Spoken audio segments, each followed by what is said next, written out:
A chuva de outono batia nos beirais como um mensageiro impaciente, ansioso para entregar uma notícia urgente. Lídia, de pé junto à janela, lutava com os botões do terno cinza, rígido e formal. O dia pedia um cobertor quente e o sofá como refúgio, mas a reunião sobre a reforma do alojamento da fábrica não podia esperar. Seu pai, na semana anterior, havia deixado claro: como representante do Departamento de Planejamento Econômico, a responsabilidade era dela. Grisha, você viu minha pasta azul com os cálculos? Sua voz tremia levemente enquanto os dedos reviravam pilhas de papéis sobre a escrivaninha. Da cozinha, vinha o cheiro reconfortante de ovos fritos com cebola e pão torrado.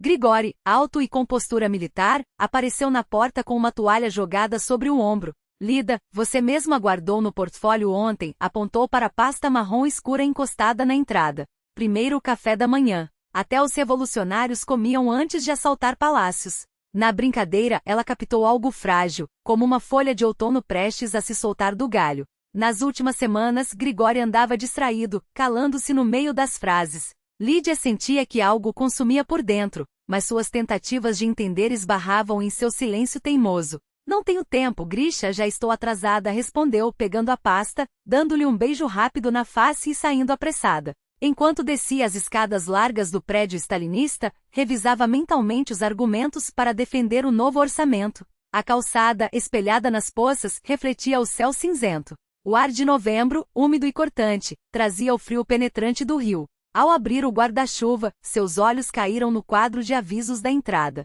Entre papéis desbotados, um chamava atenção. A reunião sobre a reforma do alojamento havia sido adiada de 12 para 13 de novembro. Um calor súbito subiu às suas faces. A reunião era amanhã, não hoje. A frustração inicial deu lugar a uma alegria inesperada, um dia livre inteiro para passar com Grigori. Ao subir de volta, já no terceiro andar, notou algo branco no canto da escada. Ao se abaixar, encontrou uma fotografia antiga, emoldurada em cartão rachado. Na imagem amarelada, uma jovem de vestido branco, com um fino cinto e cabelo preso alto, olhava para ela com lábios entreabertos em meio sorriso. Os olhos, surpreendentemente, eram iguais aos seus. No verso, uma inscrição desbotada. Katiusha, junho de 1939. Vovó sussurrou, apertando a foto contra o peito. A chave rangiu na fechadura, resistente como os mecanismos antigos que guardavam memórias de décadas. O rádio, ligado na cozinha, anunciava a previsão do tempo com voz animada. Grisha, adivinha? Confundiu o dia da reunião, exclamou ao entrar. Olha o que encontrei na escada. Ele estava à mesa, mexendo o chá com ar ausente. Os fios claros caíam sobre a testa, e os maxilares tensionados denunciavam uma ansiedade que ela já conhecia bem. A Ekaterina Petrovna reconheceu, pegando a foto com cuidado. Incrível como você se parece com ela. Lídia passou os dedos pela imagem, a voz embargada. Quando vovô morreu, ela me trouxe da roça, ajudou a entrar no técnico. Sempre dizia, Lidoka, estas paredes guardam histórias para 10 romances. Ela também trabalhou na fábrica antes mesmo da guerra no setor de pessoal. Grigori levantou os olhos, cinzentos como o céu de novembro. Sua família parece enraizada nesse lugar. Seus dedos batucavam nervosos na mesa. Pai foi diretor, mãe na policlínica, até a vovó. E daí? Lídia cobriu sua mão com a dela. A fábrica Lenin é um universo. Para muitos foi um destino. Lembrava-se do primeiro encontro como se fosse ontem. A biblioteca silenciosa da fábrica, apenas o farfalhar das páginas quebrando quietude. Ela procurava um manual de contabilidade, e ele, com suas mãos calejadas de trabalhador, alcançou o volume pesado na prateleira alta. A contradição entre aquelas mãos rústicas e a fala culta intrigara. Descobriu que era engenheiro, desenvolvia novos modelos de máquinas. A conversa sobre livros desagou em comentários sobre o último concerto na Filarmônica. Depois vieram os passeios à beira-rio, as longas conversas nos parques, a briga boba porque ele levou 3 semanas para convidá-la ao teatro. Em que está pensando? A voz de Grigori a trouxe de volta. Lembrando como nos conhecemos, sorriu. 2 anos, parece que foi ontem. Ele desviou o olhar, e aquele gesto foi como uma faca. Lida, hesitou procurando palavras. Às vezes acho que nós, que eu, que você. Ela sentiu o coração apertar. Não, nada, sacudiu a cabeça. Só pensamentos em voz alta. Mais chá. Lídia sabia que ele omitia algo importante. Aquela barreira entre eles voltava a crescer. Ultimamente pegava-o olhando para ela com expressão distante, como se tentasse resolver um problema sem solução. Lá fora a chuva intensificou-se, transformando a paisagem em uma pintura borrada. A foto da avó permanecia sobre a mesa, uma jovem de olhar firme, ignorando que pela frente viriam a guerra, a evacuação da fábrica, a morte do marido no cerco a Leningrado. Sabe, Grisha, disse baixinho, às vezes penso em como a vovó superou tudo isso. Perdeu o marido, criou o filho sozinha, trabalhou na fábrica sem nunca reclamar. Grigori olhou para a foto, depois para ela. Você tem muito dela, falou com uma ternura inesperada. A mesma força, a mesma determinação. Por um instante, uma corrente invisível os uniu. Mas ele se levantou, começou a arrumar a louça com movimentos precisos, quase robóticos. E Lídia sentiu novamente o abismo se abrir entre eles. O que está acontecendo conosco, Grisha? Queria perguntar, mas calou-se, observando as gotas de chuva escorrerem pelo vidro como lágrimas de um velho edifício. A semana passou em meio à correria da fábrica. Lídia mergulhou nos cálculos do orçamento, trabalhando até tarde em seu escritório com vista para o pátio industrial. A reunião foi um sucesso, suas propostas de otimização dos custos da reforma foram aprovadas quase sem alterações. O orgulho profissional a invadia, e ela ansiava dividir aquele momento com alguém especial. Na sexta-feira voltou mais cedo para casa. No corredor, o cheiro de um bolo recém-saído do forno a recebeu. Grigori sempre sabia surpreendê-la. Ao entrar na cozinha, parou na porta. A mesa estava posta, no centro uma garrafa de champanhe e 2 taças de cristal, as mesmas que a avó guardava na cristaleira. O que estamos comemorando? Sorriu, ajustando um fio de cabelo solto. Ele se virou do fogão, o rosto iluminado por uma alegria juvenil que geralmente escondia atrás de uma máscara de seriedade. Fui nomeado chefe do escritório de projetos. Enxugou as mãos na toalha. O decreto foi assinado hoje. Grisha, ela se lançou em seus braços. Como me orgulho de você. Sabia que merecia. Devagar riu, afastando-a com gentileza, mas os olhos brilhavam. Primeiro o champanhe, depois os parabéns. Tudo tem sua ordem. Os dois seguiam a mesa, as bolhas no champanhe subindo como seus ânimos naquele momento. Lídia falava da reunião no trabalho, Grigori das novas ideias para modernizar o parque de máquinas da fábrica. Sabe, meus pais nos convidaram para passar o fim de semana na dacha, disse ela, quando a primeira onda de euforia começou a se acalmar. O tempo inteiro. A previsão é de sol, apesar de novembro. Podemos ir à floresta, acender uma fogueira. Seu pai tinha acabado de reformar a sauna.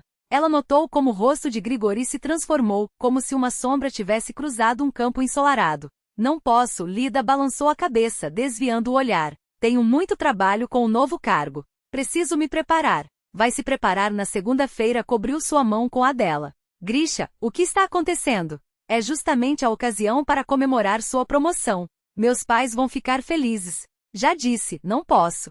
Sua voz ganhou um tom metálico. Um silêncio pesado se instalou. Lídia sentiu a alegria recente escorrer entre os dedos, deixando para trás apenas perplexidade e um pressentimento ruim. Não é por causa do trabalho, é? Perguntou baixinho. Você já recusou outras vezes ir à casa dos meus pais. O que está acontecendo, Grisha? Ele levantou os olhos para ela direto, decidido, mas com uma dor contida. Não aguento mais essa farsa. Sua voz soou abafada, como se viesse debaixo d'água. Não posso mais continuar indo para a dacha do seu pai, ex-diretor da fábrica, aceitando presentes da sua mãe, vivendo num apartamento que você herdou da sua avó. Mas que diferença isso faz? Lídia perguntou, confusa. Que importância tem quem são meus pais ou de onde vem meu apartamento? Grigori se levantou de repente, andou pela cozinha e parou junto à janela. Você nunca vai entender, disse, olhando para o pátio escuro. Você sempre teve tudo, educação, posição, conforto. E sabe quanto vou ganhar no novo cargo?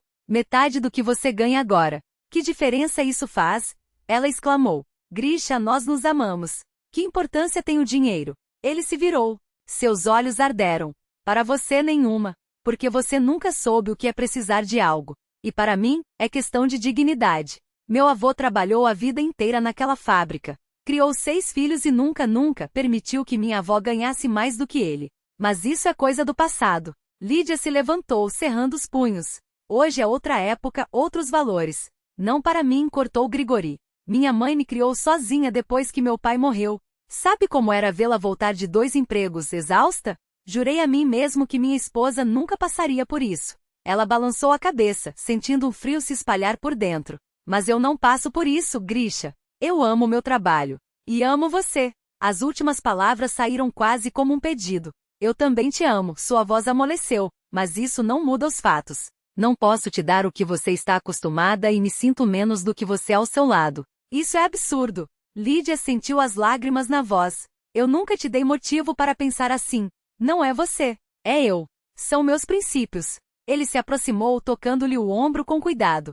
Quero que minha esposa me olhe com respeito, não com pena. Quero decidir sozinho para onde vamos nas férias, o que comprar para casa, em que atividade matricular os filhos. Filhos? Ela ergueu os olhos úmidos.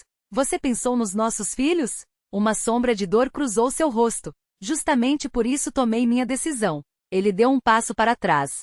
Precisamos nos separar, Lida. Ela ficou paralisada, como atingida por um raio. O quarto de repente parecia irreal, um cenário de teatro. Separar-se por causa de preconceitos sem sentido. Sua voz saiu quebrada. Por causa de ideias bobas? Não são ideias. É o que me faz homem. Ele esfregou a ponte do nariz, cansado. Sem isso não conseguirei me respeitar. Mas eu te amo como você é. Lídia agarrou sua mão. Não preciso do seu salário, preciso de você. E eu preciso saber que sou digno de você. Grigori libertou a mão com delicadeza. Preciso poder te dar não menos do que você merece. Seus olhos tinham uma determinação que fez Lídia entender. Discutir era inútil. Não era uma decisão impulsiva. Ele a amadurecera por tempo, sofrerá, pesara cada palavra. Quando finalmente conseguiu perguntar: há quanto tempo você? Já separei minhas coisas. Ele apontou para a antessala, onde uma mochila esportiva estava apoiada. Vou alugar um quarto com o Petrovic. Lídia olhava para ele, incapaz de acreditar que tudo desmoronava por princípios abstratos. Quis gritar, suplicar, provar. Mas algo em seu olhar, firme e ao mesmo tempo infinitamente triste, a deteve. Você não vai mudar de ideia? Perguntou baixinho. Não posso. Balançou a cabeça. Será melhor para os dois. Você merece alguém que possa te dar tudo de que precisa. Eu só preciso de você, sussurrou Lídia. Grigori aproximou-se, segurou seu rosto entre as mãos, os polegares enxugando suas lágrimas. Me perdoe. Sua voz tremia. Não queria te magoar. Beijou sua testa castamente, quase como um irmão, depois recuou, pegou a mochila na antessala e saiu, fechando a porta com firmeza. Lídia ficou imóvel no meio da cozinha. As velas na mesa se consumiam, a espuma do champanhe assentava nos copos. Do lado de fora, caía o primeiro neve daquele outono, flocos grandes girando lentamente sob a luz dos postes. O tempo parou. Ela não sabia quanto ficou ali, 1 minuto ou 1 hora. Finalmente, com um gesto mecânico, aproximou-se do fogão e desligou o gás debaixo da torta já fria. Seus olhos caíram sobre a foto da avó que haviam colocado na prateleira. A jovem mulher de vestido branco olhava para ela com uma tristeza compreensiva, como se dissesse: eu também passei por isso, netinha. E você aguentou. A ventania de fevereiro arremessava punhados de neve contra as janelas, como se zombasse daqueles que ficaram em casa numa sexta-feira à noite. Lídia sentava-se na poltrona, enrolada num cobertor, relendo Prishin. 3 meses haviam se passado desde que Grigori partirá, deixando para trás um vazio que nem o trabalho nem os raros encontros com amigas conseguiam preencher. O toque do telefone rompeu o silêncio do apartamento. Lídia estendeu a mão sem vontade para o aparelho.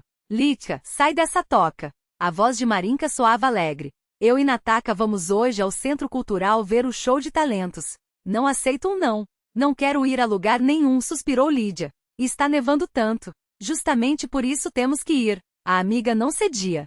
Há 3 meses você vive trancada como uma coruja. Até no Réveillon recusou vir. Chega de melancolia. Que show é esse? Perguntou Lídia sem grande interesse. Coral da fábrica, danças folclóricas e uns talentos novos, tagarelou Marinka. Dizem que apareceu um guitarrista por lá. Você vai se encantar. Daqui a 1 hora passamos aí, e que esteja arrumada. Resistir era inútil. Marinka, quando decidia arrastar alguém, arrastava. 1h30 depois, Lídia já estava sentada na plateia do Centro Cultural Kirov. O prédio antigo, com suas colunas e estuques dourados, era motivo de orgulho para a fábrica. Ali outrora exibiam os primeiros filmes soviéticos, promoviam bailes, realizavam assembleias partidárias. Agora, os assentos de veludo gasto e o dourado desbotado davam a sensação de um tempo parado. O primeiro ato não a impressionou. Coral de veteranos, declamação de poemas. O programa seguia seu curso previsível, poemas de autores locais, um conjunto de dança infantil com passos desengonçados e sorrisos faltando dentes. Lídia espiava o relógio de pulso entre um número e outro, calculando mentalmente o momento ideal para se esgueirar sem chamar atenção. O veludo dos assentos rangia a cada movimento, como se o próprio teatro suspirasse de tédio. Mas o segundo ato mudou tudo. Um homem alto subiu ao palco com passos firmes, a guitarra pendurada no ombro como uma extensão do corpo. A pele morena contrastava com a camisa branca desabotoada no pescoço, as mangas arregaçadas revelando pulsos fortes e veias saltadas. Os cabelos escuros, rebeldes, caíam sobre a testa em mechas que pareciam desafiar qualquer pente. Quando sorriu, foi como se uma luz se acendesse no rosto cansado da plateia. Boa noite, amigos. A voz era grave, áspera nas bordas, daquelas que arranham a alma antes de acalmá-la. Me chamo Ruslan. Fez uma pausa, passando os dedos pelas cordas da guitarra com um acorde solto. Cheguei há pouco nesta cidade, mas já me apaixonei por ela. Os olhos escuros varreram a plateia, detendo-se por um instante a mais em cada rosto feminino. Uma risada contida percorreu as fileiras, especialmente por suas mulheres. Lídia sentiu o corpo endireitar-se no assento sem que ela ordenasse. Os dedos que brincavam distraídos com a bolsa no colo, congelaram. O primeiro acorde soou, e o salão inteiro pareceu prender a respiração. Não eram canções comuns. Não eram os hinos ufanistas que ecoavam nas rádios estatais nem as baladas melosas que as mulheres da fábrica ouviam enquanto costuravam. Ruslan cantava sobre estradas sem fim, sobre amores queimados em estações de trem, sobre despedidas que doíam como facas enterradas devagar. Sua voz transformava versos simples em algo antigo e novo ao mesmo tempo, como se tivesse desenterrado romances do século XIX e os vestido com jeans rasgado e botas de couro gastas. Às vezes, entre uma estrofe e outra, escapava uma cita de Pushkin ou de Lermontov, tão natural que só quem conhecesse os clássicos perceberia. Na terceira música, seus olhos encontraram os de Lídia. Ela sentiu o calor subir pelo pescoço, queimando as bochechas. Ruslan não desviou o olhar. Cantava para ela como se os outros centenas de espectadores tivessem desaparecido em uma névoa. Os dedos dele dançavam sobre as cordas, mas os olhos, estavam presos aos dela, escuros e intensos como a primeira golada de vodka que arde e aquece ao mesmo tempo. E agora, anunciou ele, terminando a canção com um arpejo que pareceu ecoar no peito de Lídia. Gostaria de dedicar esta próxima composição a uma bela desconhecida na terceira fileira. Sorriu, e foi um sorriso de menino travesso, como se estivesse prestes a roubar maçãs de um pomar alheio. Uma moça de vestido azul com olhos da cor do céu na primavera. O salão inteiro virou-se para a terceira fileira. Lídia gelou. Era verdade. Ela usava o vestido azul que Marinka insistira em emprestar-lhe, um tecido simples mas que realçava o tom dos seus olhos. Ao lado, a amiga cutucou-a com o cotovelo, sussurrando excitada. É você. Ele está falando de você. A música que veio então não era sobre paixões ardentes ou juramentos eternos.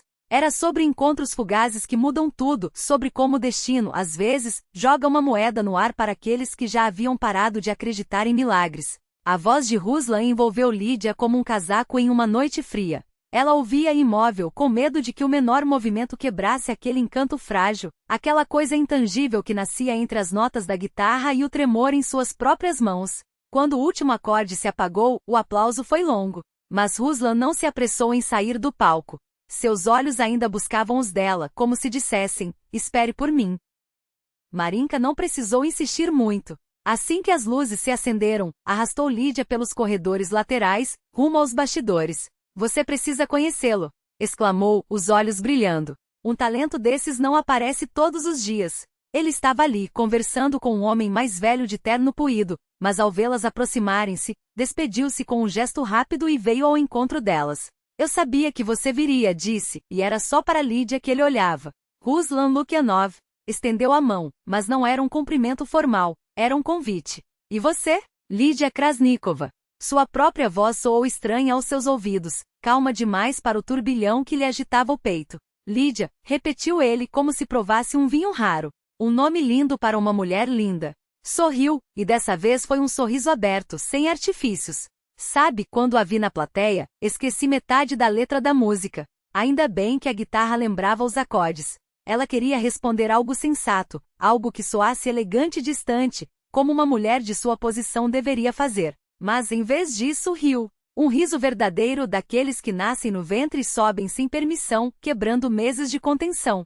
Ruslan riu com ela e por um instante foi como se o mundo lá fora, a fábrica, o apartamento vazio, as contas por pagar, simplesmente deixasse de existir. Acabaram no buffet do teatro, um canto apertado com mesas de fórmica e xícaras de chá queimado. 2 horas se passaram sem que notassem. Ruslan falava, e suas palavras tinham o ritmo de uma canção. A infância em uma cidadezinha perto de Rostov, os pais mortos cedo demais, o orfanato onde aprendeu que ninguém é de ninguém. Contava como viajou pela União com a guitarra nas costas, dormindo em estações, trabalhando em colheitas, sempre em busca de algo que não sabia nomear. Nunca tive uma família de verdade, disse, olhando para além de Lídia, como se visse cenas que preferia esquecer. Sabe qual é a pior coisa no orfanato? Não esperou resposta. Não é a comida ruim ou os educadores severos. É saber que você não faz falta a ninguém. Que ninguém está esperando por você, que ninguém sente sua falta. Lídia sentia o coração doer. Suas próprias queixas, o apartamento silencioso, as críticas no trabalho, a solidão que a acompanhava como uma sombra, pareciam de repente tão pequenas, tão insignificantes diante daquilo. Ela, que sempre se considerara forte, percebeu que nunca havia conhecido verdadeiramente a dor de ser invisível. Na porta de sua casa, mais tarde, Ruslan segurou sua mão com uma naturalidade que a surpreendeu. Não era um gesto ousado, era como se já tivesse o direito de fazê-lo. Trabalho na JL agora, explicou, enquanto o vento noturno mexia nos cabelos dela. Encanador. Não é grande coisa, mas dá para viver. E à noite eu escrevo música. Sorriu, e havia um brilho nos olhos que não era só reflexo da lua. Isso sim é o que importa. Você tem talento, disse Lídia, sincera. Talentos assim, são raros. Dinheiro é só papel, encolheu os ombros. O que vale é a alma cantar, não é? Aquelas palavras ecoaram nela como um acorde perfeito. Era exatamente o que ela sempre sentirá, mas nunca soubera expressar. Não como Grigori, com seus planos meticulosos e sua obsessão por segurança. Com Ruslan tudo era leve. Tão leve que em questão de semanas, ele passou a deixar coisas no apartamento dela. Primeiro a guitarra, depois uma escova de dentes. Até que uma noite chegou com uma pequena mala de lona e disse, como se fosse a coisa mais natural do mundo. A dona do quarto onde eu morava aumentou o aluguel. E eu, bem, prefiro ficar aqui. Sorriu, quase tímido. Se não for incômodo. Não foi. Não poderia ser. As noites se encheram de música, de risadas, de jantares improvisados à luz de velas. Ruslan transformava tudo em festa. Um pão queimado virava piada. Uma garrafa de vinho barato se tornava motivo para brinde. Às vezes, ele chegava com flores silvestres que milagrosamente conseguia encontrar mesmo em fevereiro, margaridas ressecadas, botões de papoula que pareciam ter sido colhidos às pressas, como se o mundo conspirasse para presentear Lídia. Sabe, disse ele uma noite enquanto lavavam a louça lado a lado, eu nunca imaginei que conheceria uma mulher como você. Inteligente, bonita, com posição na sociedade. Secou as mãos na toalha, hesitante. Às vezes acho que não mereço você. Pare com isso.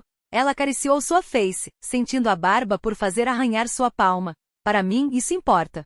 Segurou sua mão, beijando os nós dos dedos. Você me deu o que eu nunca tive. Um lar, calor, a certeza de que amanhã vai existir. Um mês depois, ele lhe confessou o sonho, gravar um álbum. Preciso de 50.000 rublos para estúdio, disse, os olhos ardendo. Já tenho metade. Só um pouco mais e poderei começar. A vida deles fluiu assim fácil e doce como um rio na primavera. Ruslan vivia o presente sem falar do futuro, e essa falta de planejamento, que antes teria horrorizado Lídia, agora a contagiava. Ela acordava mais cedo para ver o nascer do sol, notava o cheiro de pão fresco na padaria da esquina, ria de piadas bobas. Até as rugas de preocupação em sua testa pareciam ter suavizado. Só em raros momentos quando Ruslan atendia ao telefone e se afastava, baixando a voz, ou quando seus relatos da infância tinham lacunas que não batiam, uma sombra de dúvida passava por ela. Mas eram instantes tão rápidos, tão efêmeros que Lídia aprendeu a ignorá-los. Afinal, depois de tudo que havia sofrido, não merecia um pouco de felicidade? Mesmo que ela viesse embrulhada em mistérios. A consulta não deu margem para discussões. A médica, uma mulher de traços cansados e olhos que carregavam o peso de anos de plantões, ouviu Ruslan com atenção meticulosa. Mediu a pressão, fez um eletrocardiograma, anotou cada detalhe com expressão séria. Quando terminou, chamou Lídia para um canto da sala, afastando-se dos ouvidos curiosos que sempre pairavam nos corredores de clínicas públicas. A situação é grave, disse ela baixando a voz, mas sem perder a firmeza profissional. Há indícios de miocardite, mas sem exames mais detalhados não posso confirmar. Aqui não temos equipamentos para um diagnóstico preciso. Vou encaminhá-lo para o centro de cardiologia. No dia seguinte, já no centro especializado, um médico jovem, de olhar penetrante e gestos precisos, recebeu o casal. Ruslan passou por uma bateria de exames: sangue, ecocardiograma, testes de esforço. Quando voltaram no dia seguinte para buscar os resultados, o médico os recebeu com uma gravidade que gelou o ar da sala. Há alterações significativas no miocárdio, explicou, folheando as páginas do prontuário com dedos ágeis. Precisará de tratamento imediato com medicamentos específicos. Fez uma pausa, como se pesasse as palavras. Infelizmente, eles não constam na lista de remédios fornecidos pelo SUS. Quanto custará? Perguntou Lídia, sentindo a garganta secar. O tratamento completo gira em torno de 150 mil, respondeu o médico, sem rodeios. Sem contar procedimentos adicionais que podem ser necessários. Ao saírem do consultório, Ruslan apoiou-se na parede do corredor, fechando os olhos como se tentasse absorver o golpe. Sua respiração estava acelerada, as mãos tremiam levemente. Não se preocupe, murmurou, forçando um sorriso que não chegava aos olhos. Vamos dar um jeito. Talvez eu consiga um empréstimo. Com o seu salário oficial como garantia. Lídia balançou a cabeça. Sabia que, com seus rendimentos declarados, nenhum banco aprovaria um valor tão alto. E mais do que isso, sabia que em questões de saúde não se podia economizar. Não quando a vida de alguém estava em jogo. Em casa, Ruslan passou o dia deitado no sofá, pálido, com olheiras arroxeadas que contrastavam com a pele quase translúcida. Lídia observava-o em silêncio, enquanto os números dançavam em sua mente. As economias guardadas para a reforma do apartamento, o dinheiro da herança da avó Ekaterina Petrovna, exatamente 150 mil, depositados na caderneta de poupança há anos. A vovó entenderia, pensou, com um aperto no peito. Na manhã seguinte, antes que Ruslan acordasse, ela foi até a agência bancária e sacou todo o valor. Ao voltar, colocou o envelope sobre a mesa da sala diante dele. O que é isso? Ruslan olhou para o maço de cédulas com uma expressão entre confuso e atordoado. Para o seu tratamento, disse Lídia, tentando manter a voz firme, embora as mãos tremessem. São 150 mil, exatamente o que o médico pediu. Lilda, sua voz falhou. Eu não posso aceitar. Pode e vai, cortou ela com uma determinação que não deixava espaço para discussão. Sua saúde é mais importante que qualquer coisa. Ruslan a encarou por longos segundos, como se tentasse decifrar algo em seu rosto. Então, com cuidado, pegou o envelope. Nunca vou esquecer isso, sussurrou, os dedos apertando o papel com força. E juro que devolverei cada centavo assim que gravar meu álbum e começar a ganhar dinheiro. Os dias seguintes transcorreram em uma rotina de esperança. Ruslan saía cedo para as sessões de tratamento e voltava à noite, exausto, mas a cada dia com um pouco mais de cor no rosto, os episódios de dor mais espaçados, até quase desaparecerem. O médico disse que a evolução é positiva, contava animado. Mais 2 semanas de procedimentos, e poderei passar para a terapia de manutenção. Até que em uma quarta-feira, Lídia voltou do trabalho mais cedo do que o habitual. Uma reunião sobre relatórios trimestrais havia sido cancelada.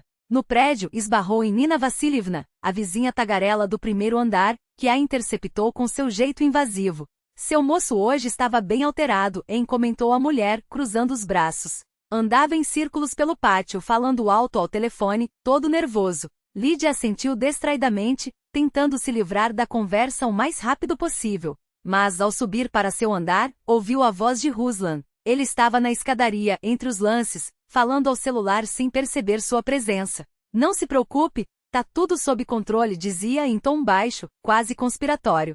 Consegui o dinheiro. Trabalhei um mês inteiro nessa idiota, e ela mesma caiu na minha lapada. O coração de Lídia parou. Uma onda de náusea subiu pela garganta, enquanto as palavras seguintes ecoavam como marteladas. Claro que vai dar para o carro e para o começo. O importante é que finalmente vou me vingar da Valentina por todas as humilhações. E ainda levo uma grana boa. Uma pausa. Depois, uma risada áspera. Acha que ela vai denunciar? Com a reputação que ela tem. Além do mais, que sequestro é esse? Sou pai. Tenho todo o direito de levar meu filho. Outra pausa. Relaxa, está tudo planejado. A van já está pronta. Amanhã eu resolvo isso. Desligou a chamada e, assobiando, começou a descer os degraus. Lídia ficou paralisada, encostada na parede, como se qualquer movimento pudesse traí-la. Só quando os passos de Ruslan se perderam na distância é que ela conseguiu se arrastar até o apartamento, abrir a porta sem fazer barulho e se trancar no banheiro. Sentada na borda da banheira, tapou a boca com a mão para abafar o soluço que ameaçava explodir. Por dentro tudo tremia, uma febre de traição e horror. As peças do quebra-cabeça se encaixavam agora com uma clareza cruel. A doença inventada, o tratamento falso, o carinho calculado. Tudo mentira. Ele a usará para conseguir dinheiro e pior, planejava sequestrar uma criança. Seu próprio filho. Quem era Valentina? O que fazer agora? Lídia abriu a torneira deixando a água correr para disfarçar o choro. As lágrimas queimavam, mas a dor maior era a certeza de que havia abrigado um monstro. Um homem que sorria para ela enquanto arquitetava um crime. De repente lembrou-se de fragmentos de conversas, as histórias contraditórias sobre a infância, os telefonemas suspeitos, a relutância em falar sobre o trabalho. Como pôde ser tão cega? Mas não havia tempo para autocomiseração. Amanhã, Ruslan sequestraria um menino de 5 anos, seu filho, segundo suas próprias palavras. E ela era a única que poderia impedi-lo. Lavou o rosto com água fria, olhando-se no espelho. Olhos inchados, rosto pálido. Mas sob a devastação, algo novo brotava, uma determinação que nunca soubera que tinha. Preciso encontrar essa Valentina, murmurou para seu reflexo. Mas como? Não sabia nada além do nome. Ao sair do banheiro, ouviu a porta da entrada bater. Ruslan havia voltado. Recompôs-se rápido, evitando olhar nos olhos dele. Você está pálida, comentou ele passando pela cozinha. Está doente? Só uma enxaqueca, mentiu Lídia, fingindo ajustar os cabelos. Deve ser a mudança de tempo. A noite foi um teatro.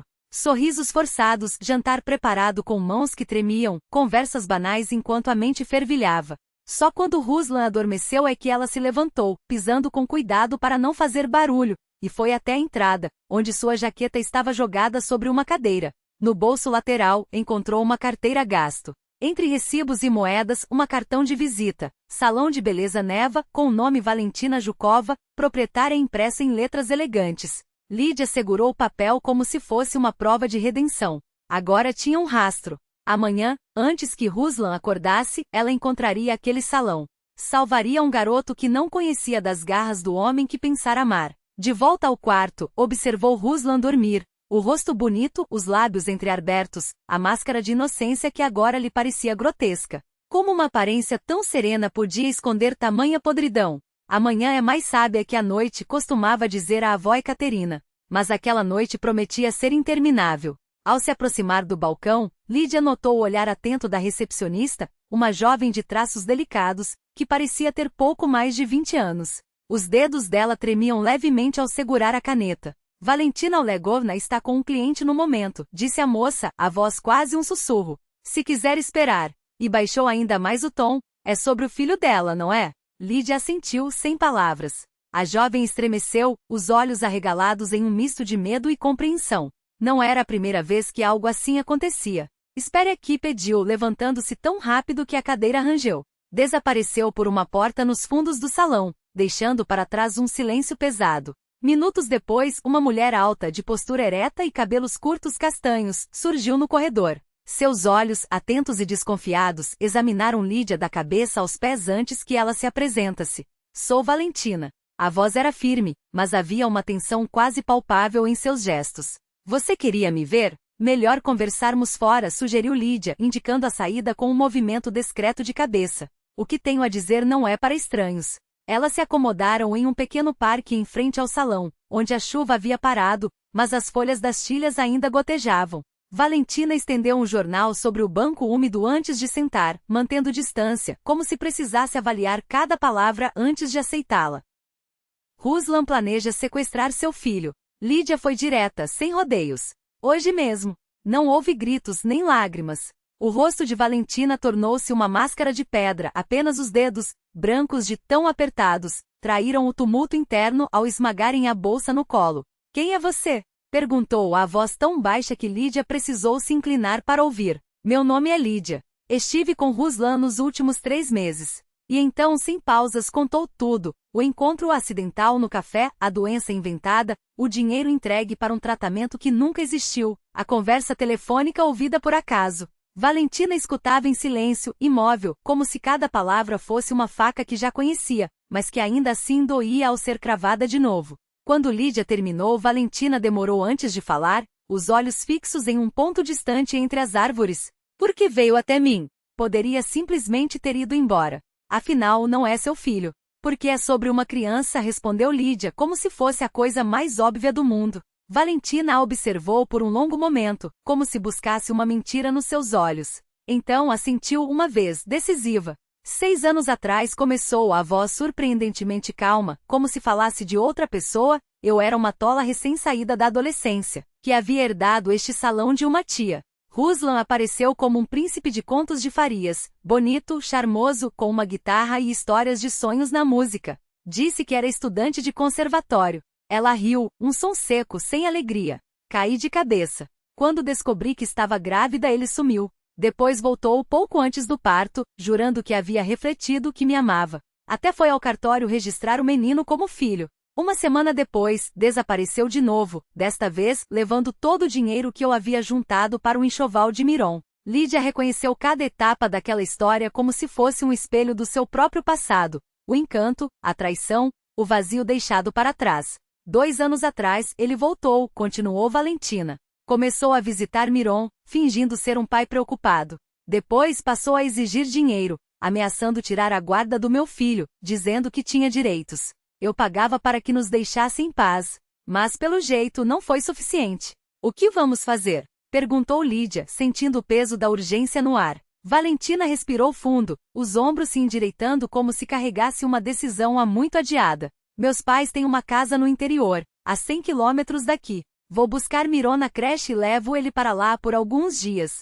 Seus olhos brilharam com uma determinação fria. E você não diz nada a Ruslan. Deixe pensar que tudo está saindo como planejado. Trocaram números de telefone. Ao se despedirem, Valentina apertou a mão de Lídia com uma força que falava mais que palavras. Obrigada.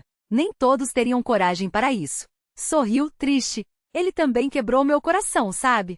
Que pelo menos algo bom saia dessa história, respondeu Lídia, sentindo um nó na garganta. O dia seguinte foi uma espera angustiante. Quando voltou para casa à noite, encontrou Ruslan em um estado estranho de agitação. Ele andava de um lado para outro, revirando gavetas, respondendo às perguntas com monossílabos distantes.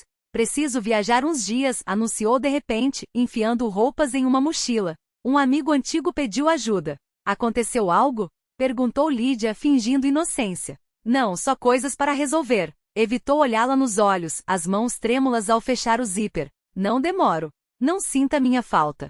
Saiu sem um beijo, quase correndo, como se o apartamento estivesse em chamas. Lídia ficou à janela, observando-o entrar em um carro velho, provavelmente o mesmo que usaria para o sequestro. Quando o veículo dobrou a esquina, ela descou o número de Valentina. Ele foi embora, disse, a voz firme apesar do alívio. Acho que deu certo. Já estamos na casa dos meus pais, respondeu Valentina do outro lado.